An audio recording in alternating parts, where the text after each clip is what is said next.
If you've ever heard the term the West Bank in global media, also known by its historic name, Judea and Samaria, but never quite understood what makes this place so significant, the legal debate surrounding it, or why it's often called the biggest obstacle to peace, this episode is especially for you. I'm Matan Hasidim, and today we're unpacking one of the most contested regions in the world, a place everyone talks about, but few truly understand. From the Bible to international law, from security concerns to geopolitics, we'll challenge common assumptions and ask the tough questions. So joining me are two prominent voices on this issue in international parliaments worldwide. My first guest is Yisrael Gantz, the governor of Binyamin Region, the largest in Judea and Samaria and in Israel as well, chairman of Yisrael Council, the umbrella organization for all Judea and Samaria regional councils, and a prominent figure in Israel discourse and diplomatic efforts for the Jewish communities in the region. Hello, Israel. Oh, thank you for having me. So joining us for this conversation is also Natasha Hausdorff, a barrister and expert commentator on international law, including the law of armed conflict, foreign affairs and national security policy. She holds law degrees from Oxford and Tel Aviv universities. Hello, Natasha. Hello, it's my pleasure to be here with both of you.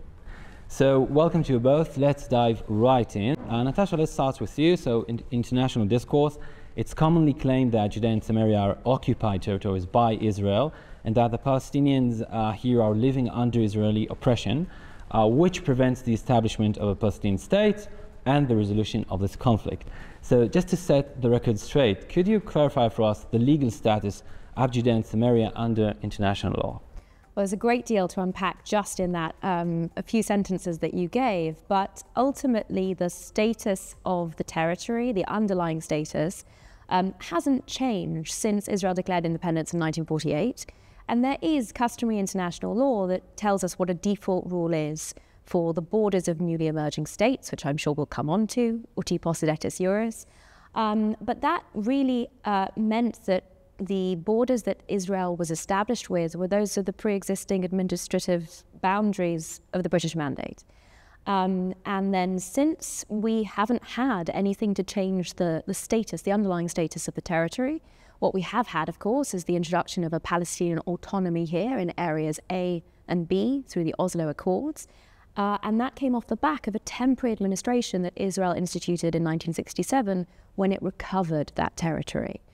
So in a nutshell, this is Israel recovering originally sovereign territory, treating it differently to, say, how it treated Jerusalem. When it reunited the city in 1967, it applied Israeli law jurisdiction in its entirety to the city, to East Jerusalem, which had been previously occupied by Jordan.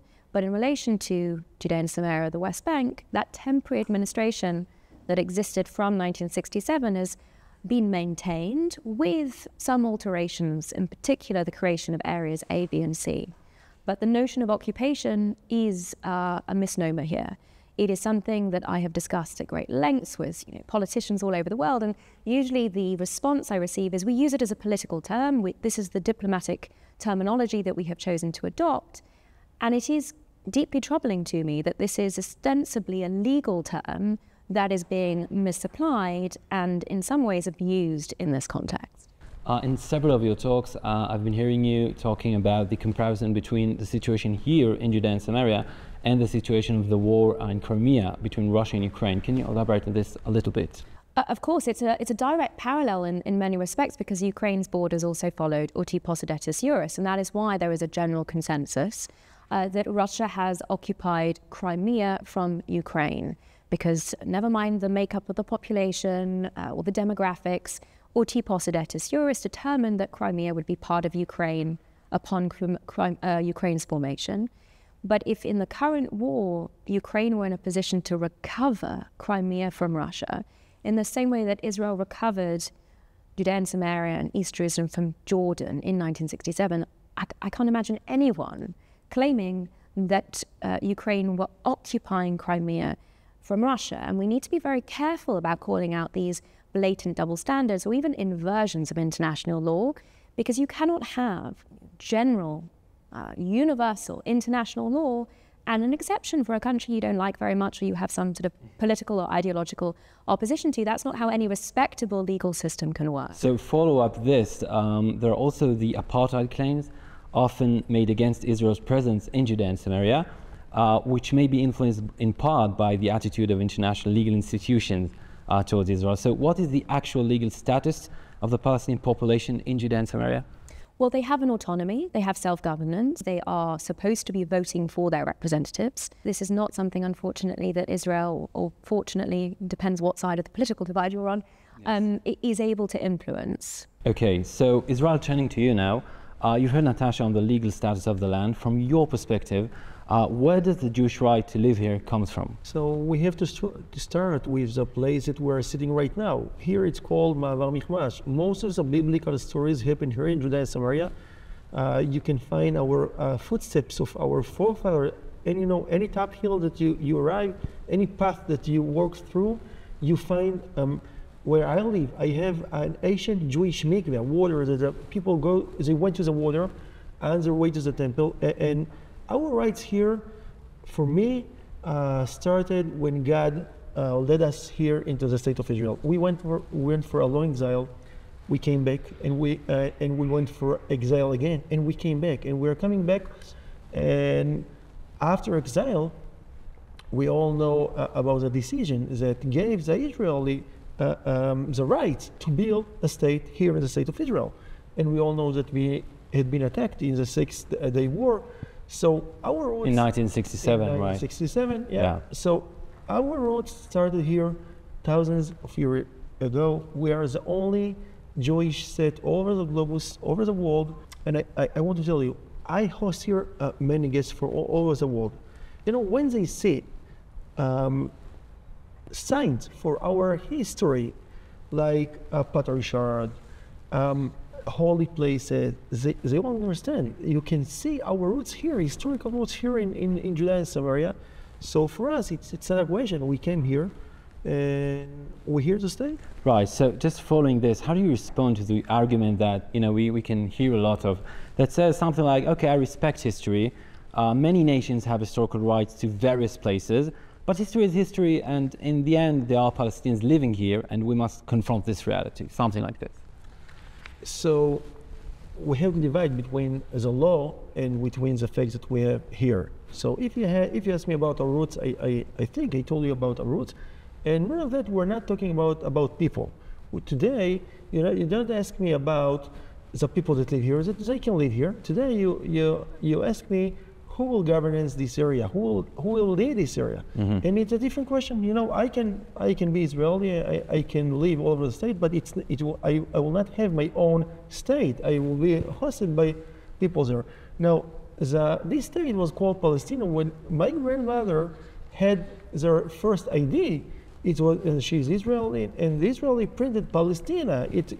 I think I've heard Natasha several times talks about her grandmother as a Palestinian. My grandparents have both had Palestinian IDs, but it's important to make a distinction between the name given to the British Mandate and what is often discussed as a proposed future state of Palestine. They are not the same thing. There never was a Palestinian state, but this is key to the sort of rewriting of history and these alternative narratives that are given rise to because of the language that's deployed. So they were really saying, Natasha, she's so right, because they use a term that was before. Look, before 67, before the 1967, the Six-Day War, there's no Palestinian here. You can Google it. You will find Jordan here in Judea and Samaria.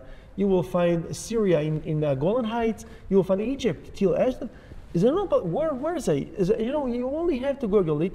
They use the terms from the British Mandate to say, no, we are the same. No, it's not the same. Sometimes I hear I hear so say we're a Philistine, that we were Philistines from the Bible. Yeah, from the Bible. Okay. The rivals of David. The main problem, they were here for a short time, and they lived near the sea, not here in Judea and Samaria. So in Judea and Samaria, never it was here. It was never a nation that called Palestine, never. And today we're talking about the state of Israel. We're not talking about the people. We can talk after about the rights. Right, we will. But about our roots, for me, it's not a question. It started thousands of years ago. It's continued after 1967. The Jordan and all the states, they attacked our small country, and we came back, and we have the whole mandate to live here. Just before I'm coming back to Natasha, on the legal conversation, could you explain what Jewish presence here means geographically and strategically to Israel today? Like, what would happen if Israel leave this area tomorrow, like it did in 2005, this engagement from Gaza, leaving Palestinians to manage their own affairs? So I think many of the people who hear us, they don't know where Judea and Samaria is located, because Yes. when people talk to me about West Bank, I say, okay, where is the river? Where is the East Where is Bank? the sea? Yeah. Like what a bank. So Judea and Samaria is about I think it's about third, maybe quarter of the area of the state of Israel. It's running from Beersheba south and the east side, and it's climbing till Afula north during the east side. It's included all the hills in the Jordan Valley. So without Judea and Samaria, the borders between Judea and Samaria and the sea, it's 10 miles. I can run it in an hour and a half, I think. So I think course, Abba Evan, the UN ambassador of Israel, called it the borders of Auschwitz, something like this. Going back to the armistice lines, I think that was the reference that he made, right. because they are so indefensible. And the important thing to recognize as to where we're sitting now is that it's the high ground across the coastal plain that is the rest of Israel. Right. That's right. So from the Judea and Samaria, it's not only overlooking all over the state of Israel, it's control. It's control of the state of Israel. Every plane that wants to land in Ben Gurion must fly over Judea and Samaria. And from Judea and Samaria, you see Jerusalem, you see Tel Aviv down behind you. And without that, of course, it's unprotectable state. But you can't even go from side to side. It's so tiny borders, so it will not be a state without Judea and Samaria. And of course, after October 7th, maybe we'll talk about the later, but the risk and the situation being changed far than before.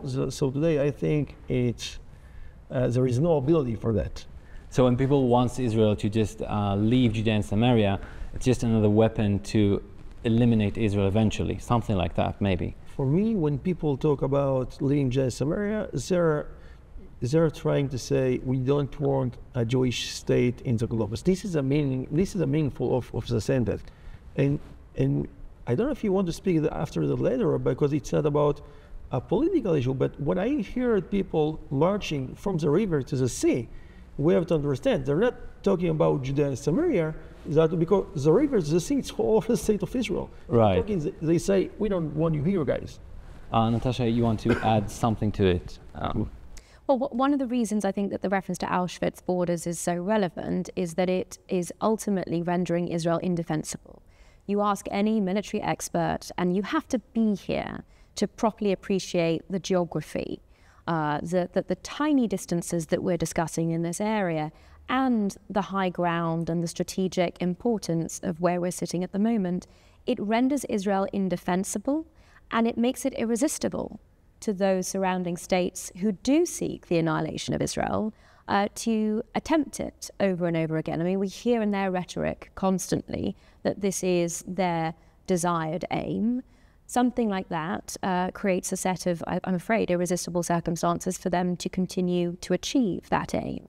And you reference the 2005 withdrawal from the Gaza Strip, which led to a violent takeover by Hamas in 2007. I mean, any time you have a struggle between moderates and extremists, unfortunately, the extremists are going to win in that takeover. Hamas threw their Fatah opposition members off of the roofs of buildings. What I think many people don't understand is the only real impediment to a Hamas takeover of the West Bank, in the same way that they took over the Gaza Strip, is Israeli security cooperation with the Palestinian Authority across areas A, B, and C of this particular territory. And that concern, that fear, that threat of violent terrorists taking over these areas is an entirely different story to the threat that Israel has understandably faced from Gaza. I know this wasn't perhaps taken as seriously as it should have been, and we have the 7th of October to learn from that. But we are talking about that circumstance streets away from Israeli civilian neighborhoods here and from the central population centers of the state of Israel. Jerusalem, the capital, Tel Aviv, are all within easy reach of the territory that we're discussing. those dynamics, those realities are very, very rarely considered. And when you talk about, obstacles to peace, it is a misnomer that a Jewish presence here is in some way problematic. I think we need to move away from this idea that in order for there to be peace, this land has to be ethnically cleansed of Jews. This is what the International Court of Justice called for in its recent advisory opinion. Actually, the Palestinian villages in Judea and Samaria and the West Bank are Judenrein. They are already. Yeah. And it's extraordinary to me that the international community has given its blessing to this position that for there to be peace, the area needs to be cleansed of Jews, as Jordan ethnically cleansed this area between 1949 and 1967 when it occupied it. It did the same, of course, in East Jerusalem. And of course, areas A and B are free of Jews on our way here. We drove past signs, warning signs to any Israelis that they are prohibited from going into Palestinian-controlled territory because they cannot be protected. Now, the signs say Israelis, but we all know that Israeli Arabs have no problem going back and forth. This is a warning to Jewish Israelis because we know what happens when two reservists mistakenly found themselves in Ramallah in the year 2000. They went to a local police station and they were brutally murdered and lynched. And the reports at the time were that their livers were eaten by the attackers. And we have that very famous image of one of the attackers holding up his bloodied hands to the window, which has given us, additional symbolism. And we've seen Hollywood actors wearing that red hand symbol, which, of course, to anyone who understands the history and understands that particular incident knows exactly what it is referring to. It is calling for the further slaughter of Jews. So Israel, you want to add something? If I can add, yeah. I agree with Natasha 100%, and I want to add that in area C, that it's under Israel control, 70% of the people driving the road are what they call Palestinians, the Arabs. So they drive whenever they want in area C, but if you will drive to area A and B, you will see a red sign that the red sign, like Natasha said, it's risk. You can get in, you will not get out. So that is the real apartheid. Yeah, there's the real apartheid. And now, I want to add only one thing. Today we have about 550,000 Jews in Judea and Samaria. It's about 8% of the Jews in the state of Israel. So you're talking about, where you said, and I don't think that anyone speak about that today, but if someone speak about leaving Judea and Samaria, yes, you mean that you have to evacuate 8% of your population and to destroy their houses to a different place. It will never happen, realistically speaking. No, and if you will tell them you can stay, but under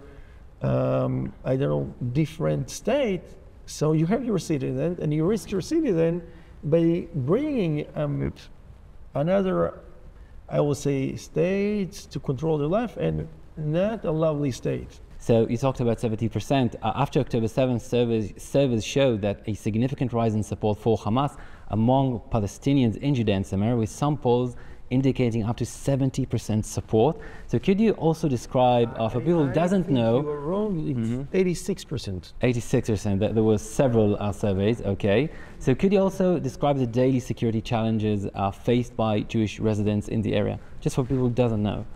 So, I want to start when I ask people here and they they spoke about two-state solution, I always open a map and say, hey guys, can you draw the borders? And no one ever know what he's talking about and why.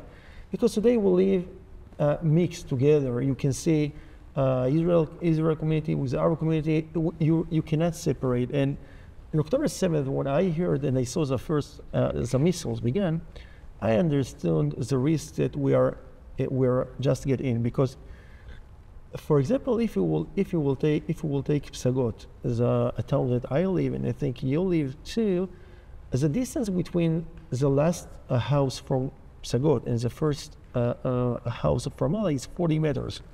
40 meters. Now we're talking about 300,000 Arabs that live in Ramallah, and when I saw the massive movement from Gaza to the Jewish towns and the massacres that they did, I understood immediately that we can be the same situation in seconds.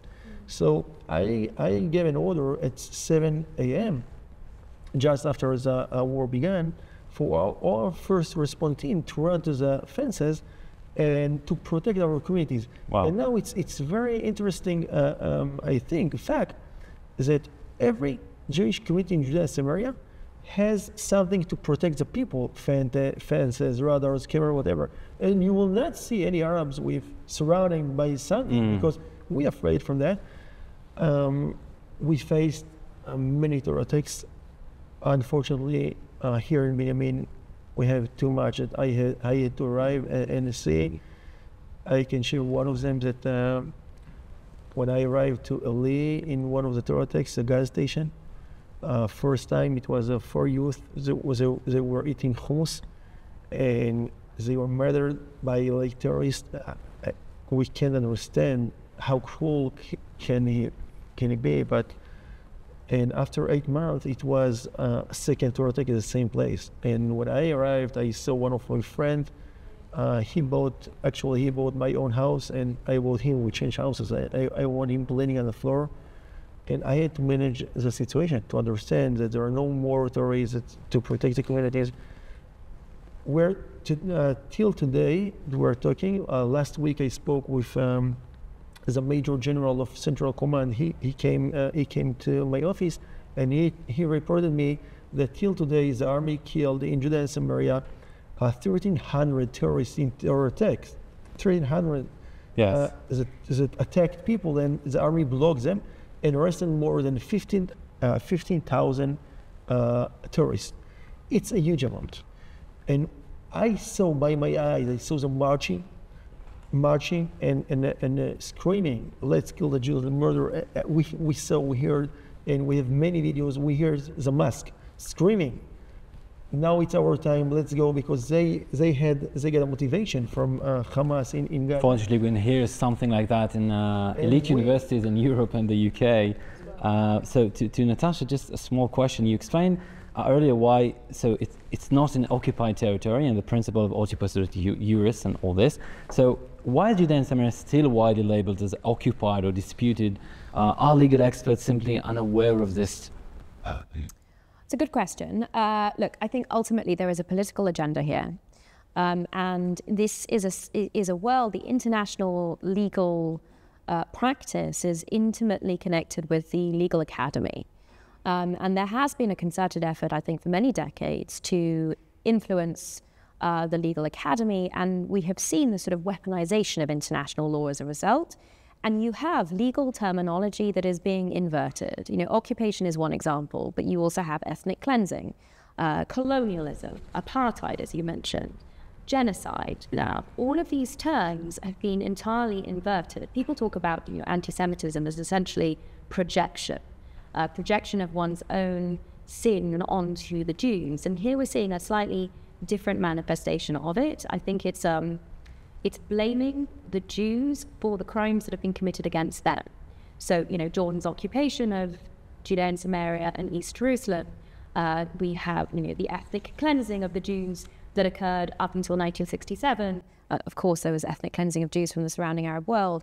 We have the colonialism, essentially, which manifested itself in the British Mandate before the establishment of the State of Israel. You have the real apartheid that we have discussed. All of these phrases have essentially been inverted and weaponized to seek to attack the Jew among the nations. So I do see there being a clear, you know, political agenda. In terms specifically of uti possidetis juris, I mean, I've discussed this for the better part of a decade with many academics, and I have yet to hear a sensible explanation as to why it wouldn't apply to Israel. Don't forget, this is a default rule that applies universally wherever there is no agreement to the contrary. And so far, the arguments I have had presented to me concern the partition resolution of 1947, which is, of course, a General Assembly resolution. It is not legally binding. It is a political resolution. It was never implemented. So unlike partition, for example, in India, Pakistan, which was followed through, we don't have anything to follow through. The Jewish Yishuv accepted it, but the Arabs rejected it and launched a war of annihilation. So all we have to fall back on in this case is Israel's declaration of independence in 1948. There's no mention of borders there. The only reference is to Eretz Yisrael. And in fact, there are multiple pillars that the founders of the State of Israel based their declaration of independence on. One was the presence of the Jewish people here for millennia, and the Jewish tradition and the biblical heartland of the Jewish people. I'm not religious. I certainly respect all perspectives on this. I look at it purely from an international law perspective, and international law is clear in this regard. Absent any agreement to the contrary, the default rule that the administrative lines are inherited by the new emerging state is something that's impossible to displace here. And all of the reasons that this customary rule was introduced to prevent fratricidal struggles, to provide stability and certainty, everything that was recognized by the International Court of Justice in the 1980s when it talked about the emergence of uti possidetis juris, they apply here.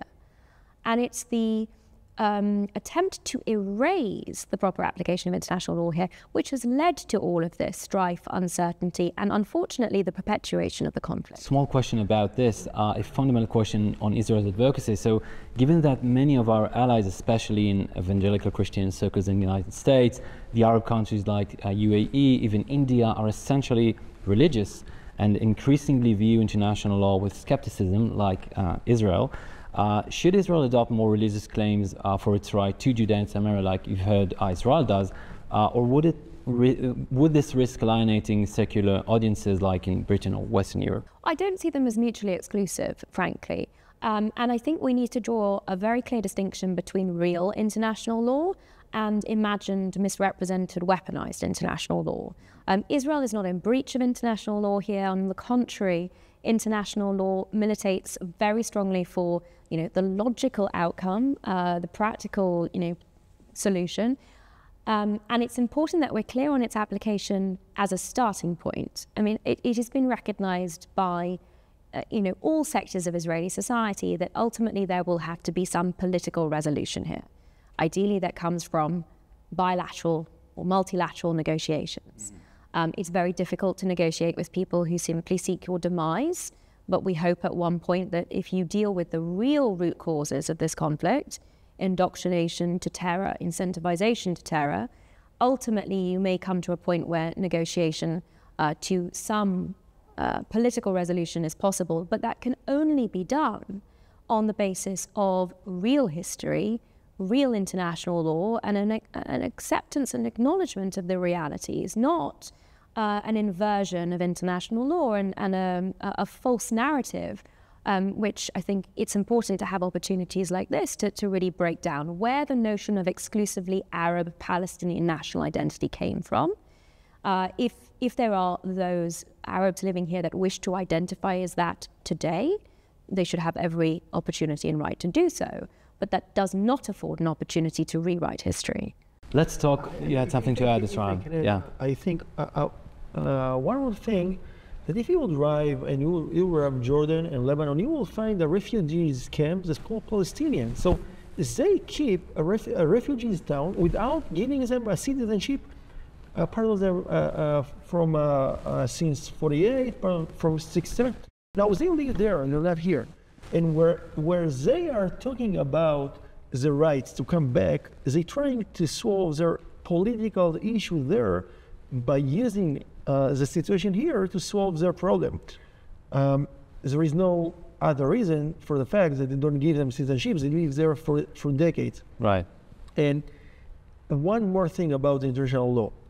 Everyone has to respect the international law. Last Thursday, I drive in Binyamin and I saw a small Arab trailer neighborhood that I didn't know before. I stopped there, new trailers illegally built in my area, in Area C. And what's amazing, what amazed me was, and I can show you here if you want right now as a picture in my cell phone, it's a big sign. It's donated by Belgium, British, like it's illegally built in Area C.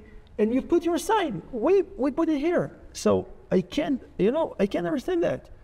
And I think that when we are talking about international law, we have to respect it even today. As international law, you're not allowed to build illegally even though they think that something wrong, but you cannot act in democrat state illegally. So let's talk a little bit about how to change the discourse about Judea and Samaria. Seems at least outwardly that figures like Marco Rubio and maybe Elise Stefanik, who publicly spoke about Israel's biblical right to Judea and Samaria, have shifted the discourse a little bit on this issue. Do you see this as an historic opportunity for Israel to change the status of this land and achieve historical justice in your eyes? So I think we're in a historical situation right now. And I will explain why. First of all, I think the new administration is very strong, and they look in with open eyes about the situation, and they see very clear who is good and who is bad. And I think one of our main mistake in October 6th, before October 7th, we thought that everyone wanted to live in peace, and if we will provide money, resources, a good life, it will be okay. And billions of dollars had been given to Gaza Strip, and we got a massacre. And the new administration, they understand that it's about religious, it's not about life or land. And they're much stronger, I think, and I feel. And this is a situation for us to make clear here is that everyone that wants to deal with terror will not be here. More of that. Most of the new administration had been here before, and they right, people are committed to Israel, yeah. They arrived, they understand the situation, boots on the ground, not from books. They saw that by their eyes, and they understand much better the situation. I have to tell you, when I tried to meet the last ambassador, American ambassador here in Israel, he said, I am not allowed to meet you. I asked him, how can you report about Judea and Samaria without coming? You don't have to agree with me, but you have to come. You report to the United States. You tell your people what is your vision. But I'm sorry, why was he not allowed to meet me? Because they're not allowed to come here. That's what they said. They didn't. And I told him, you visited Ramallah. I am on your way. You can stop. You can say, I told him, and it's true. I told him, you can say that your car broken. And he had stopped it. I asked you. He said, no, not allowed. And why? Why you are not allowed to visit Ramallah and Bethlehem and whenever you want, and Jenin, and to meet with terrorists, and you are not allowed to meet with me and to sit together, and even only to hear the situation from our perspective. Now, I think today the administration, they want to solve the problem. They understand that if we will continue discuss forever, the situation won't be solved. They understand our rights, and I think today, Prime Minister Netanyahu, he has to make the decision. He has to act. Of course, I believe the Trump administration will support his decision, but it's Prime Minister Netanyahu's responsibility to make end for this story and to apply Israel's sovereignty over this. I'd like to hear Natasha's perspective, maybe a UK perspective. So how much you think of a game changer is the US backing of Israel? So given the United States under Trump seems to be distancing itself from the EU and tensions between UK under Keir Starmer and Trump administrations, and given that in 4 years we maybe have to see a Democrat administration in the White House. So do you see this as a real opportunity for change the global public opinion towards Judea and Samaria? I think it is potentially a game changer. Look, I don't think for a moment that this issue should be party political. There are realities here that need to be recognized. It is something that the Trump administration right out of the gate has been clear on distancing itself from the received wisdom, which is false and which has only been seeking in effect, has only been perpetuating the conflict. It has been encouraging the negative actors. I remember years ago when Obama was taking a very foolish position on settlements and calling them an obstacle to peace, where Mahmoud Abbas said in response, "How can I be less Palestinian than the President of the United States?" That should be a lesson, not just to the US, but to all of the international community. While they are taking unreasonable positions on behalf, supposedly, of the Palestinian leadership, that the leadership themselves would not be taking, they are pushing peace further and further away because they are hamstringing the Palestinian leadership. Abbas couldn't come to the negotiating table asking for anything less than Obama was asking. He certainly couldn't leave the table having received anything less than the President of the United States was demanding on his behalf. And so this, I'm afraid, misguided, a political agenda, unfortunately, which is falling into weaponizing international law. And we've seen it, unfortunately, increasingly from the United Kingdom. With a relatively recent change of government, there was a U-turn on the UK's proposed submissions to the ICC, which were challenging the jurisdiction of that court. We've had funding to UNRWA being reinstated, despite the clear links between UNRWA and terrorism, its involvement of employees not only in the 7th of October, but also in holding hostages, including Emily DeMaria, a British citizen. This was under the Labour Party government? Yes, so the current government under Sir Keir Starmer is a Labour government, and of course recently we also had David Lammy, the Foreign Secretary, accusing Israel of breaking international law. Now that was very quickly walked back by Number 10, but the damage is done in false allegations of breaches of international law being put out by the Foreign Secretary of ostensibly a major ally of the State of Israel. So the fact that there is American leadership on a variety of these issues, and in particular on holding those who misrepresent international law to account, I think is critical, and I hope that it will engender a better approach, both in terms of international law but also in terms of policy towards Israel from other states, in particular across the EU.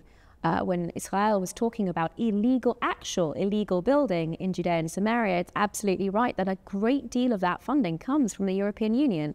And as I have traveled around, I have also seen signs where they proudly take responsibility for building projects which are not only unlawful, but seek to establish facts on the ground that actually make coming to any resolution far, far more difficult, because these specifically are building projects that they are funding in Area C, which under the internationally recognized agreement of the Oslo Accords was to remain within Israeli administration.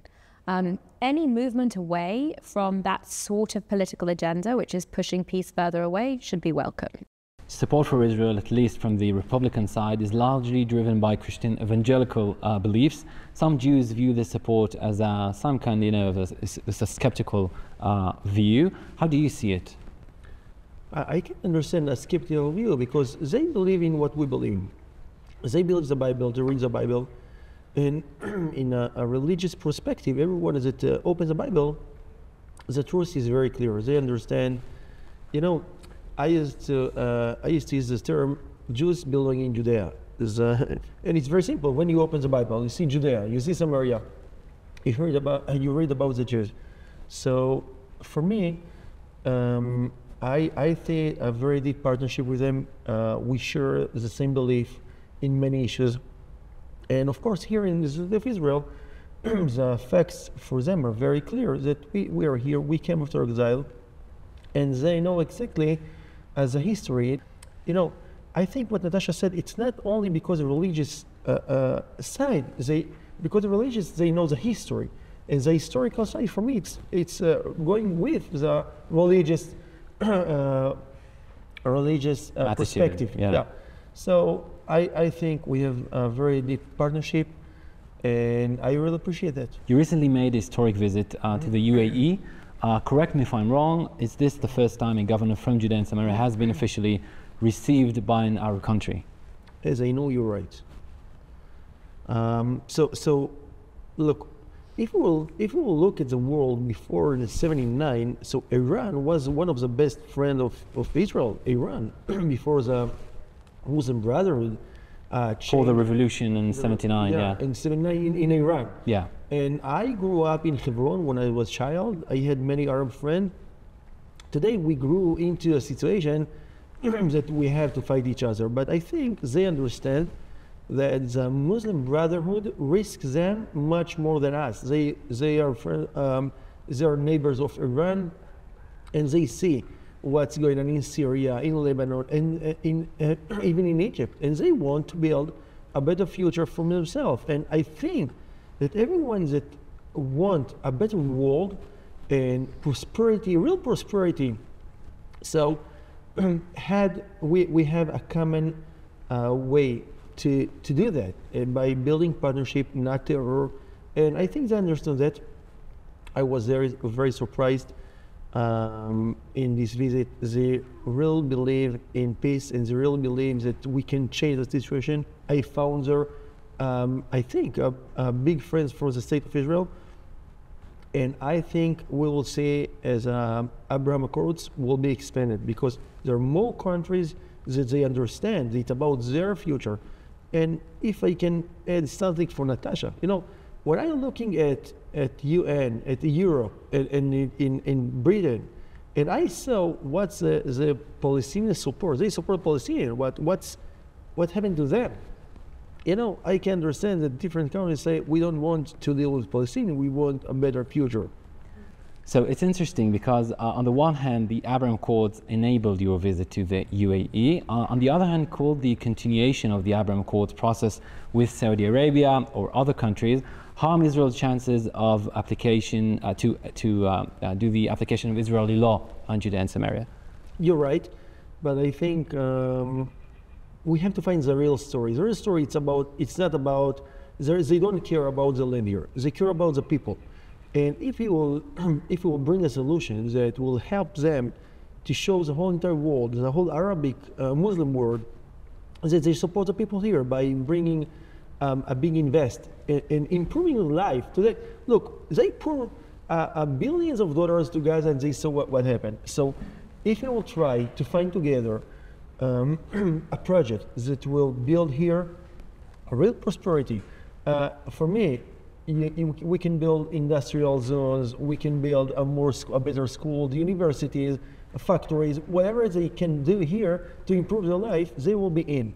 But we have to be clear, they will not fight for us. And I think what I feel, and from my meeting, they're afraid from us because they don't feel that the political situation in Israel is stable. Mm-hmm. And they're afraid to move forward. And then we will have here in Israel a left government. They say, we don't care about this area. So they ask themselves, why did we do that? So if we will be clear, and we have to make a decision here, I think after we'll make a decision here, it will be easier for them to get in and say, okay, now it's a fact, it's done. What can we do to improve the Arab life? They will be. And can I just echo the importance of sensible investment? Because when I have visited Ramallah, what has given me the most cause for optimism is going to see venture capital startup funds looking to create Silicon Valley, looking to create a Palestinian middle class that can hold its leadership to account and move away from the investment of the international community currently on incentivizing terrorism through the pay-for-slay policy, which the so-called moderates in the West Bank are continuing to endorse. So that shift of using economic incentives and creating that people-to-people cooperation, which let's recognize is at the foundation of the Abraham Accords, that has real prospects for proper peace and coexistence. And if they will do what Natasha said, so the people in the street, they will thank them about their name because they want to arrive back home with a good salary, to educate their children. I think the majority, they don't want the situation that they are in today.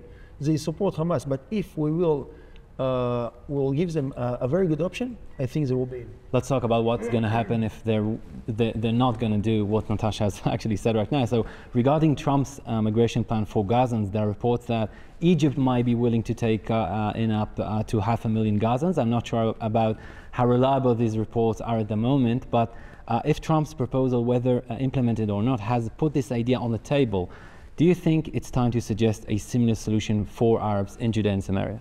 100% yes, and I want to explain why. I think, except North Korea, Gaza is the only place in the world, maybe with North Korea, that you can move to anywhere in the globus.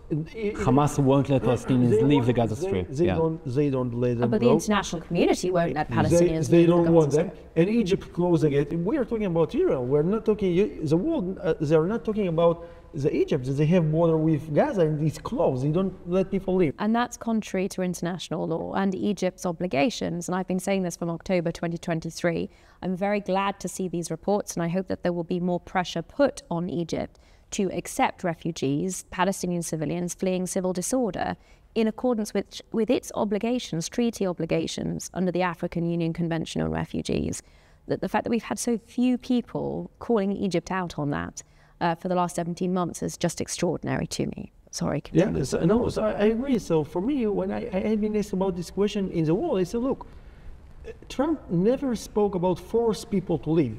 He never spoke about transfer. He spoke about giving the option, giving the opportunity to live and live in a better place, in a better situation. So why not? I say, as people in the world, why you are allowed, I allowed to move, I have to make a process to get a citizenship, but I can move to everywhere in the globus, as they don't. Why not? So people talk about ethnic cleansing on Trump's plan. But that's really important to be clear on. His comments were from the very beginning utterly misrepresented.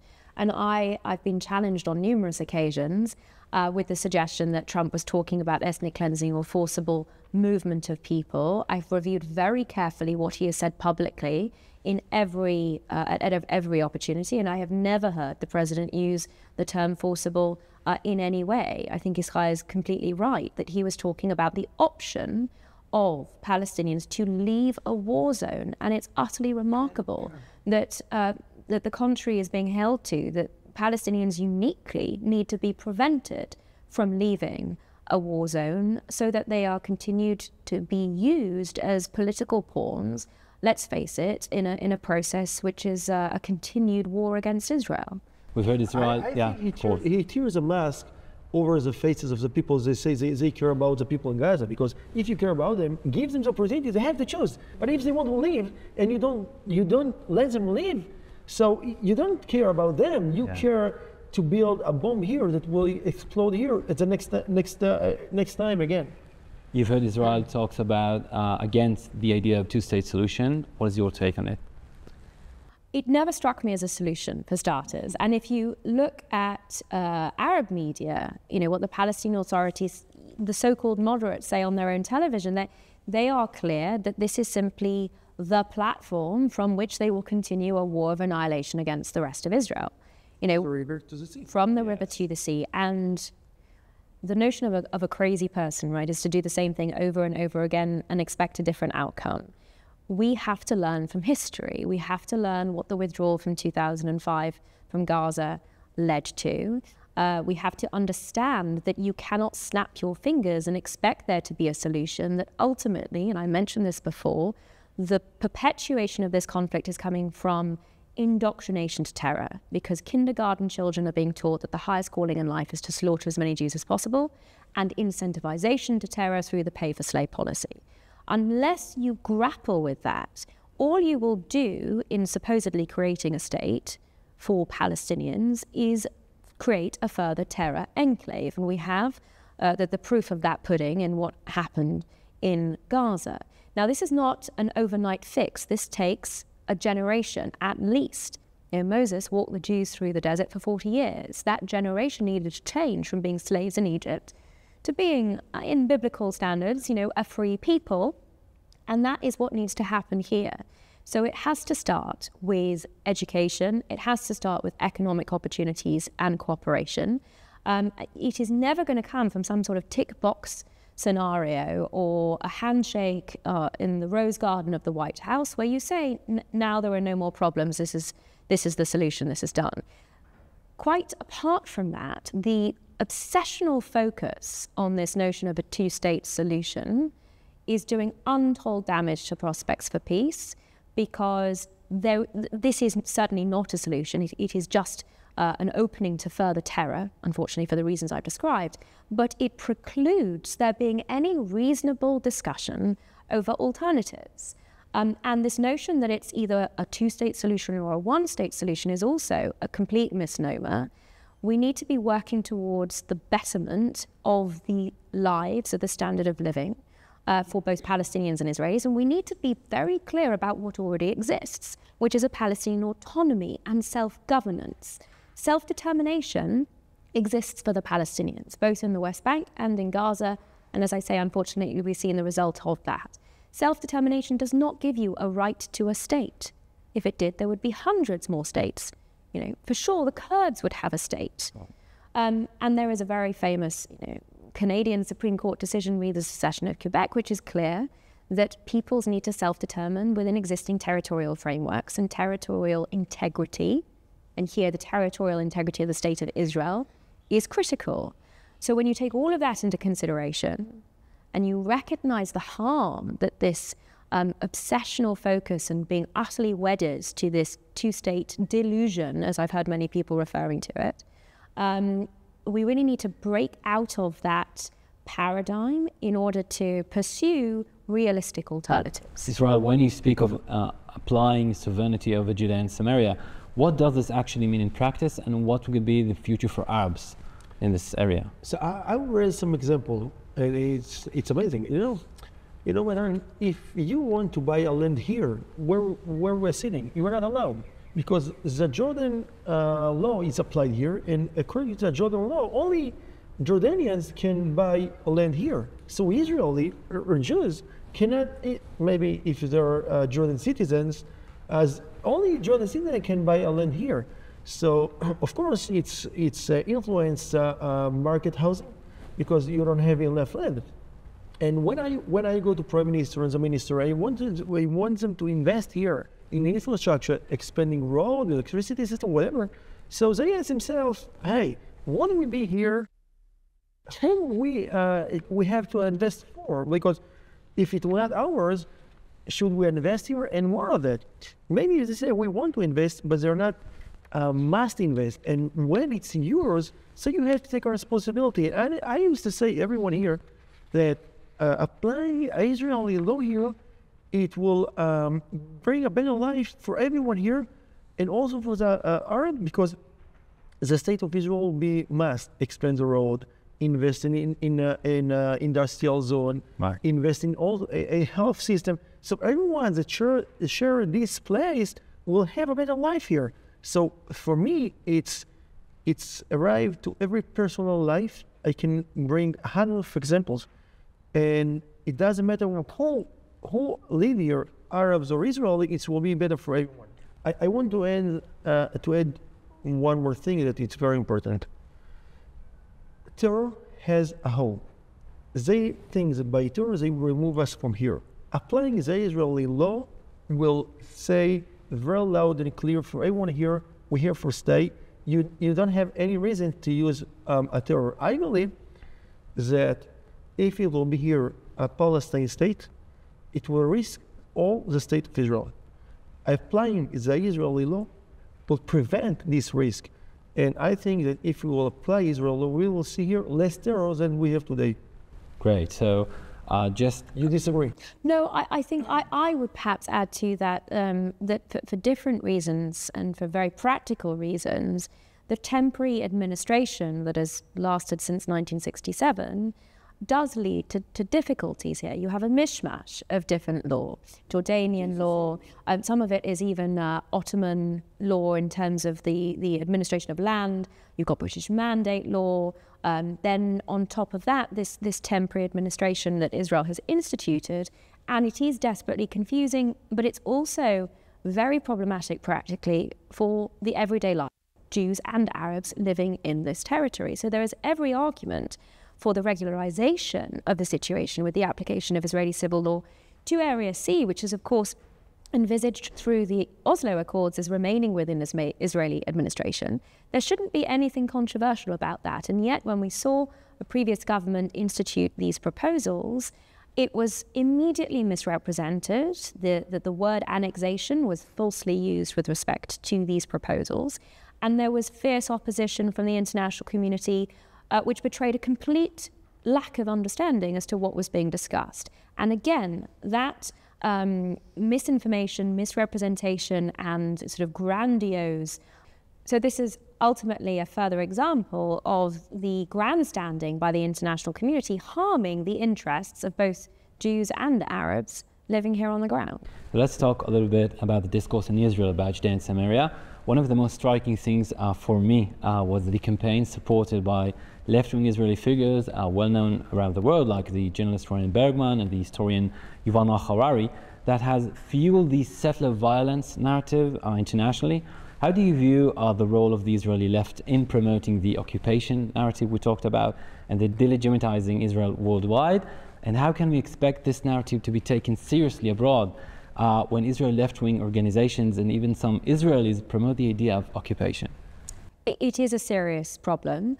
I don't think it's the preserve of the left. Unfortunately, language is very sloppily used across the political spectrum, and that fuels a great deal of the misinformation on these issues. And it presents ultimately that the biggest obstacle to ensuring that the international community is disabused of these falsehoods and is presented with the reality on the situation, because frequently the refrain will be, well, Jews tell me otherwise, or Israelis tell me otherwise. Ultimately, you debated Gideon Levy, actually. Is a perfect example of this. Yeah. But Gideon actually accepted, I think in the course of that debate, when Douglas put this to him, that you could fit the people who agree with him in Israel into a phone booth. So he is an extremist, and he recognizes that, at least he has that degree of introspection. But the real issue is sticking to the realities of the situation. I do ultimately believe, despite this misinformation, that the truth will out. And I think the best way of explaining the situation is bringing people here, because when you are on the ground and you are discussing these issues with the communities who are living this day in, day out, and you are also traveling around to understand the geography of these fraught issues, then I think you realize that the narrative that is being sold, especially by the intellectual elites here, is unfortunately extremely misguided. Again, the perspective of the outsider, how did the rising tension in Israeli society over the judicial system, the debate over the government's legitimacy now, come across to the outside world, do you think?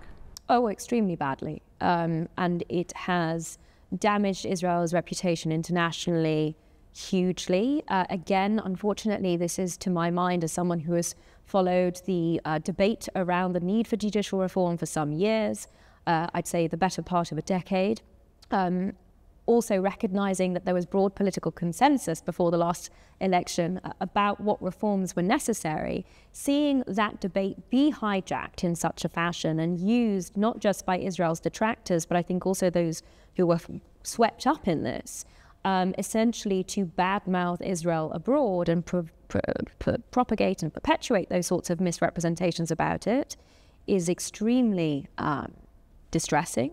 Especially for those of us that understand the realities behind the proposals.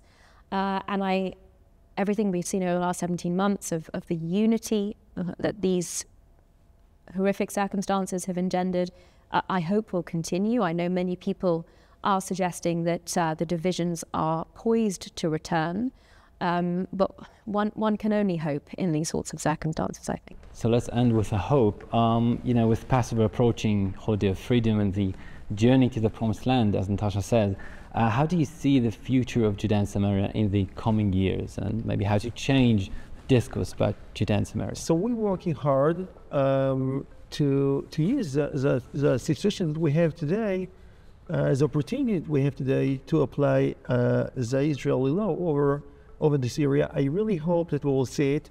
And I know that we have very strong friends overseas that will support our work doing, and President Trump himself spoke about that.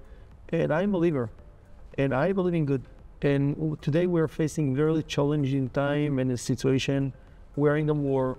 My children, my family, they're all fighting. My resident, but as a believer, I see the good.